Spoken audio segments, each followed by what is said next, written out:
We know for some of you, this episode is going to be a tough one. We're going to speak the truth in love because we're committed to our own integrity. But at the same time, we want to give you hope because there is hope and recovery of your marriage is possible. So just listen closely all the way through. And as always, feel free to reach out to us through our website, onlyyouforever.com, if we can be of any help. Welcome to the Only You Forever podcast. If you want to build a thriving, passionate marriage, we've got the research, the truth, and the answers you've been looking for. And now, here are your hosts, Caleb and Verlinda Simone Gendel. Hey everybody, this is episode number 111. And we are going to be handling this very tough subject about whether your marriage is beyond recovery or not. And I just want to say that if this is a question that's burning a hole in your mind day in and day out, that's a tough spot to be in.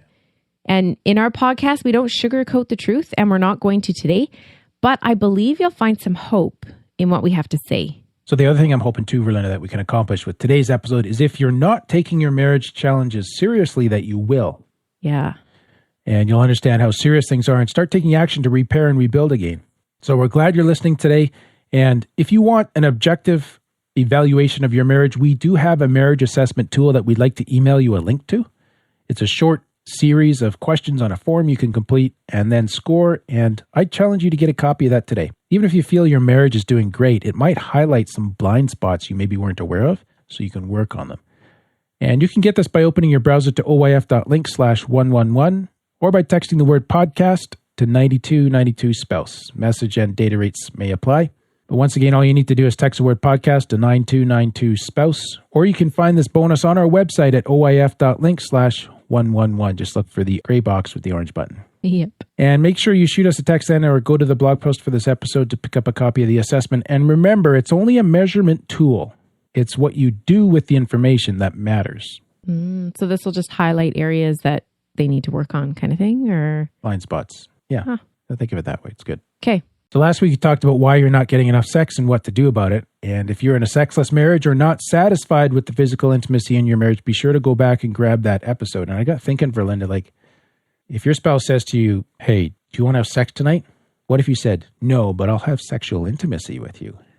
That might start an interesting conversation. Or they'll be like, you're listening to that podcast again. I was going to say, Caleb, what if I said that to you? Well, here's the thing, right? All I'm saying is, one is, like, are we just doing it? One's a physical act. Yeah. Are we doing this kind of at the level that animals do it at? It's like a biological interaction. Or are we really connecting? Okay. And it's calling your spouse to, or challenging your spouse to that deeper connection, right? Okay. Anyways, make sure you hit that subscribe button so you don't miss any future shows with really weird questions that you can ask your spouse. All right. Okay. We're going to jump into the research. Look at what the indicators are, Verlinda, that show that a marriage is moving beyond recovery. So before we get there, I want to talk about my own bias, my own beliefs here, and or yours too, I guess, I think are the same. We don't believe any marriage is ever beyond recovery. Mm-hmm. And we do believe that in some cases, like an abusive marriage, it's not safe to recover the marriage until the abuse issue is addressed thoroughly. And I don't have any judgment for folks that have decided to move on from that kind of marriage. I'm not God. It's not my job to judge that. But if you're out there today and you just want someone to tell you there's hope, then listen, there is hope. Mm-hmm. There is hope. Mm-hmm. And we're going to talk about a number of things that challenge that hope, but we'll end up with some things that can give you hope. So just stick with us through this and follow as we go along. Did you want to add anything to that? No, I think that's good. Okay, let's look at some indicators that a marriage is moving beyond recovery. Now, here's the warning signs that we can see from research, okay? First one I want to identify is a lot of spousal hostility.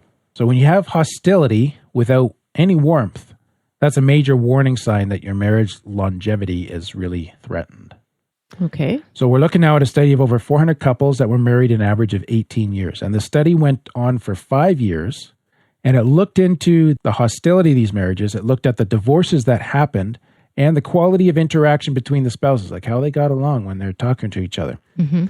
And hostility became a theme in the marriages that ended. So let's just look at that hostility. What they were looking for in terms of hostility was how often a spouse had gotten angry, had been critical, had shouted or yelled, had ignored their other spouse, threatened to do something that would upset their spouse, tried to make their spouse feel guilty, or said that the spouse had made him or her unhappy. So those are hostile actions.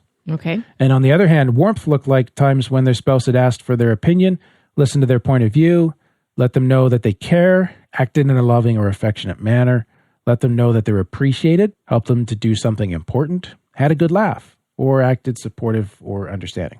Okay. So what they found is that in every instance, greater marital instability was associated with more hostility and less warmth in these marital interactions. That's a quote from these researchers. And this was so obvious, this warmth versus hostility thing, that the researchers were able to predict with 80% level of accuracy which couples would divorce the following year. Wow. All they had to look for was high levels of hostility and low levels of warmth. Wow. So, Okay. and I'm going to quote their summary here.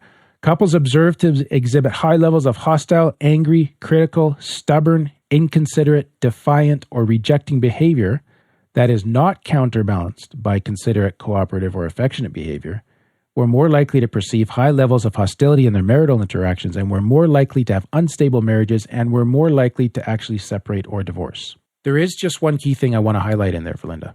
Okay. It gave that list of things: hostile, angry, critical, Yeah. stubborn. But it said that is not counterbalanced by. And Yeah. that's good to know because we all fall into that category sometimes. we all get our ugly on every once in a while. Yeah. But when this is an overwhelming characteristic and the counterbalance is not present, that's Okay. when they're saying we have a problem. So it's okay, if some hostility comes out. Yeah. As long as it's balanced. Yeah. And hostility here, we're not meaning abuse. No.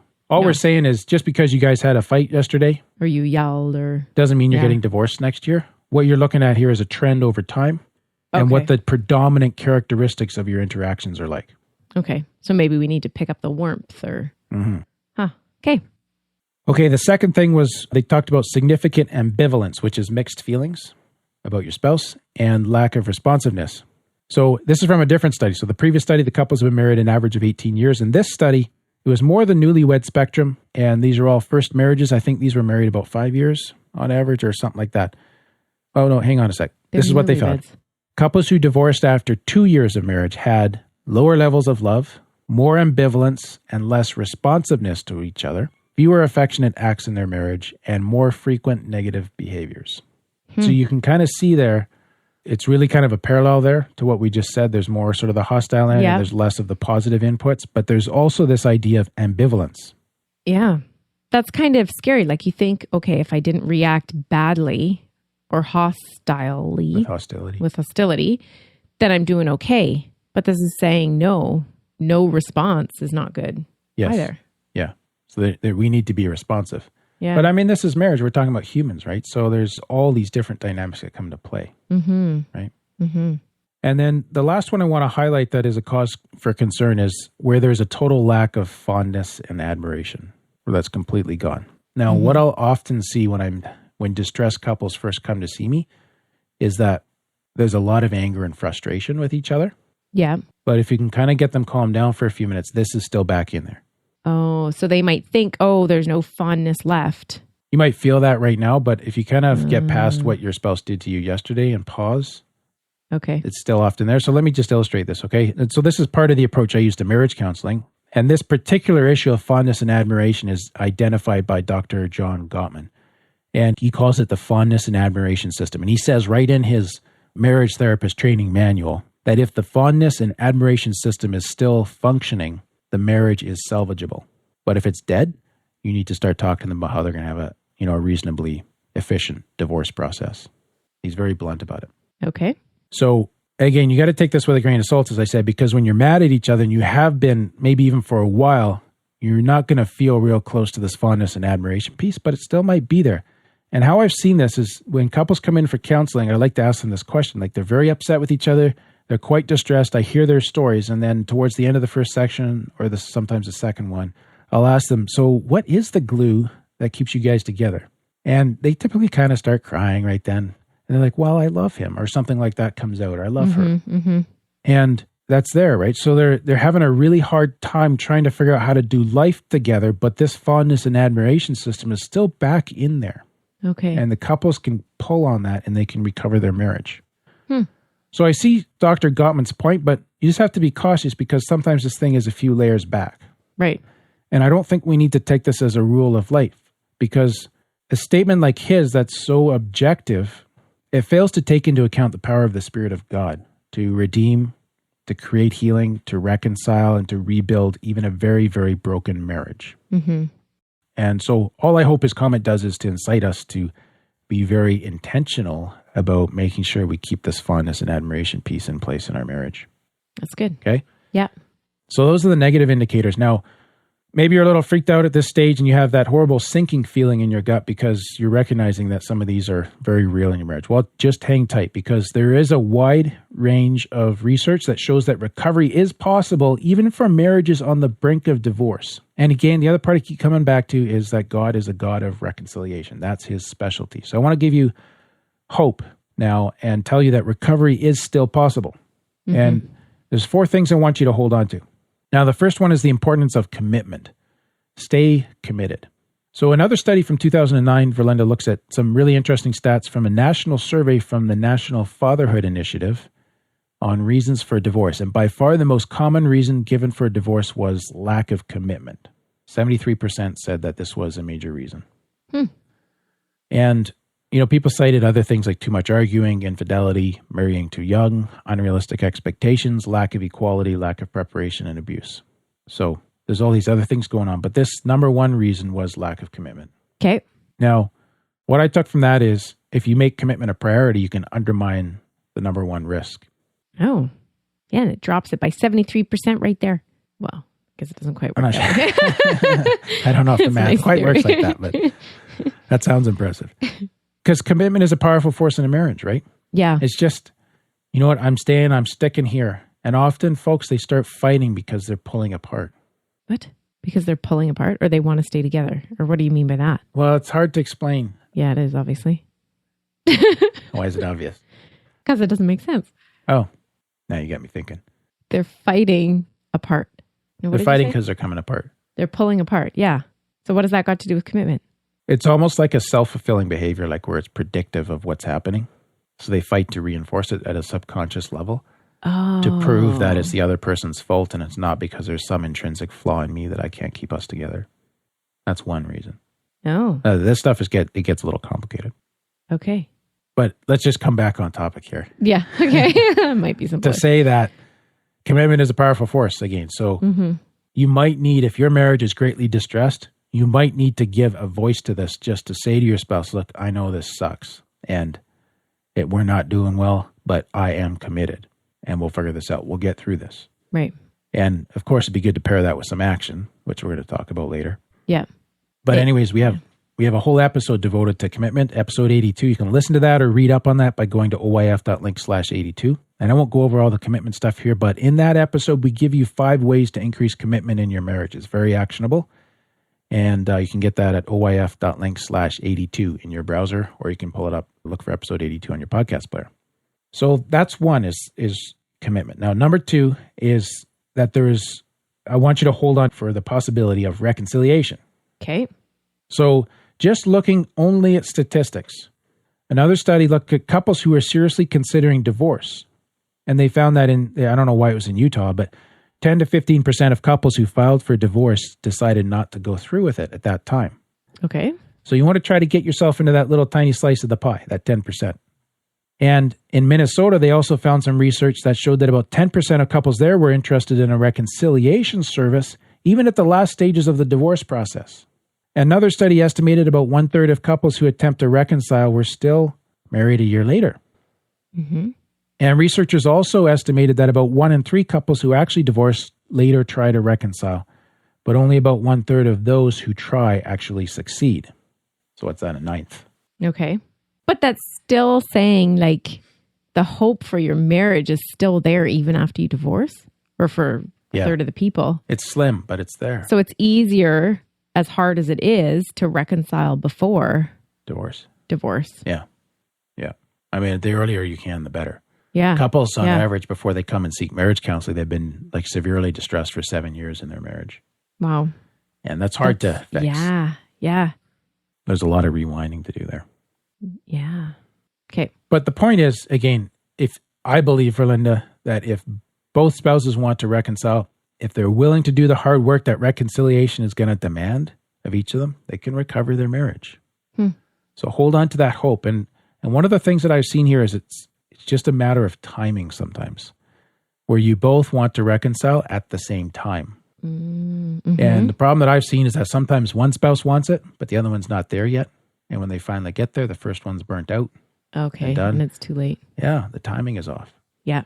So I think what this is saying is if your spouse comes to you, with the thought that they want to get help, something's wrong, don't just ignore it and put it off and think everything's okay. Yeah. Because maybe when you get to that point that you realize that, and you're ready, your spouse might be saying, no, I'm done. I was ready for this 3 years ago. Yeah. Or whatever. Yeah. So take it seriously. Yeah, absolutely. Okay, third thing, hold on to the hope that marriage can get better. And what they found is that many couples in unhappy marriages who hang on do not remain miserable forever. We talked about this in another podcast. Yeah, and we get that it does feel like sheer misery, right? What? Marriage? Being in a distressed, yes. Generally speaking, we're here to tell the world that marriage sucks. Well, that's what you made it sound like. Sorry. No, distressed marriage is misery. Right. Yep. Yep. My side of the marriage is misery. Okay. Only because you take me seriously. Yes. So, another couple of researchers here. They state the following based on a national study completed by the Institute for American Values. And I'm going to quote here. Only about 10% of individuals say at any particular time that they are unhappy in their marriages. And only about 2% say that they are very unhappy. As this study followed these couples over the next 5 years, they found that about 15% of these unhappy individuals did divorce, but 85% hung on. And the better news is that those who hung on weren't miserable. About 2 out of 3 unhappily married adults who avoided divorce ended up happily married to the same spouse 5 years later. And the unhappiest individuals improved the most. More than 3/4 of the unhappiest individuals who avoided divorce said they were now happy. Wow. When we mentioned this on a podcast, whatever podcast it was, I don't even remember now, but we had someone reach out and say, this has just given me such hope that it will get happier. Like 85% of these get happier. Yeah. Yes. I saved the best news for closer to the end here. Oh, good. Yeah. So it's getting better. Well, no, that was it. But there's a little bit more here too. Oh, that was it. That was good. Thanks. What was I going to say about that?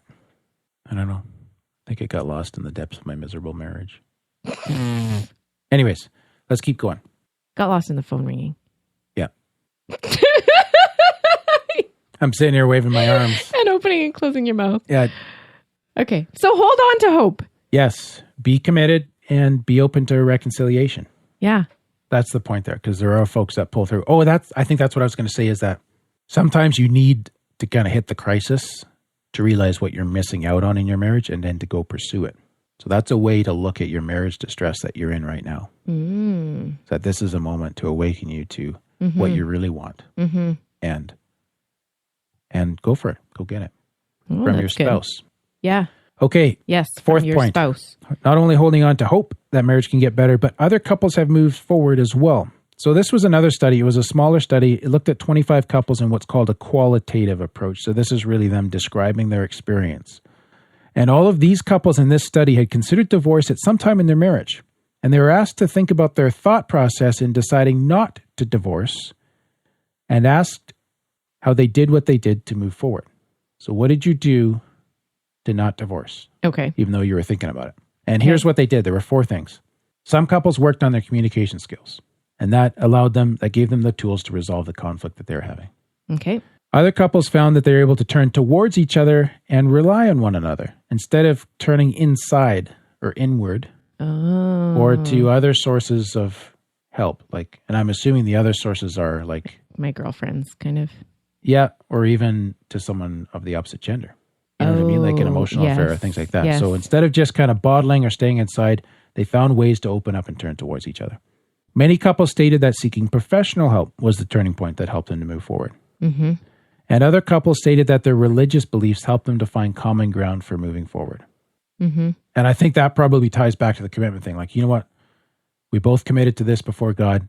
we got to get this sorted. Mm-hmm. Right? Mm-hmm. Any thoughts on that, babe? Well, I was just thinking, and now I don't remember what I was thinking, but I did have thoughts on it. They were good thoughts, I think. I'm sure they were. I'm sure they were. Okay. We're going to go have some more coffee, but let's wrap this up. If you're wondering if your marriage is beyond recovery, we hope that this gives you hope. So that's our goal for this episode. Mm-hmm.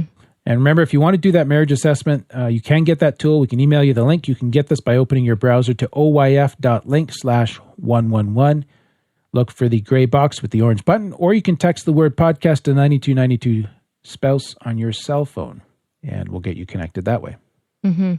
I just want to say that, like, we've kind of given these theories here, given research, take hope, but sometimes you can be in such a distressed place that you don't even know where to start. Like, where do they start? Like, start by, okay, I am committed to this. Yeah. And we're going to work through this. How do we do that? Like, sometimes I think that it's easier, and this is a bit of a plug for you, I guess, but it's easier to talk to someone, like they can just point out things. Like to a therapist. Yeah. Yeah. Yeah. Well, that's it. If you're, that's where therapy helps, is if you're stuck and you can't get it sorted, you can have someone on the outside say, okay, here's the pattern that's going on. Yeah. And here's how we're going to start shifting that. Yeah. And I mean, you still need to do the work and do it. It's not like you can go and have someone wave a magic wand and you're good to go. You still got to work through it. But you'll come out with something stronger than you ever had before. Yeah. Yeah. Just gives you that starting point. Yeah. All right. If you'd like to get involved in this awesome mission to help save marriages through our podcast, we'd like to ask you to contribute to our crowdfunding campaign. We want to reach 5,000 marriages a week through this podcast. And I think last time I checked, we're about halfway there. Awesome. Yep. We can't do that without your help. And for even $5 a month, you can help us move towards making that a reality. And if you're able to join us in this, please go to oyf.link/give to learn more about how you can help us reach more marriages. Once again, that website is oyf.link/give. And we had someone just join add a pledge, which we very much appreciate. Christine Edwards, thank you so much. We appreciate your support and what you're doing to help us as well. Absolutely. We also had an iTunes review. We did, from Canada. Sulfrey. Something like that. I thought it was like selfie, but there's an R in there. Says, awesome, 5 stars. You guys are so real and down to earth. I love listening to the great array of topics you come up with and anticipate the next podcast every week. Keep them coming. Thanks. Yeah, that's awesome. Yeah, we appreciate your review. Next week, we're going to talk about a similar situation, but different, Verlinda. What to do if you're in a roommate marriage. It's not bad or hostile, just not intimate. Maybe sexless, kind of like you're just roommates. Oh, so this is going to be different from last week's, which was how to get more sex? It is. Oh. It's an interesting not a counterpoint, but complementary episode. Cool. So that's all for today's episode. You can get the full show notes at oyf.link/111. Why don't you do the ending, because it's unique? Is it? I think so. If our show today has given you hope for your marriage, we'd love to hear how it has helped. The best way to do that is by leaving a rating and review on iTunes, because that helps our show to become more visible to other struggling marriages. That's an interesting point. It's another way you can help us reach more marriages. Thanks, and we'll see you next week. Thank you for listening to the OnlyYouForever.com podcast. Please help us reach and influence a wider audience by rating and reviewing our podcast at OnlyYouForever.com/love. Thanks for listening, and we'll see you next week.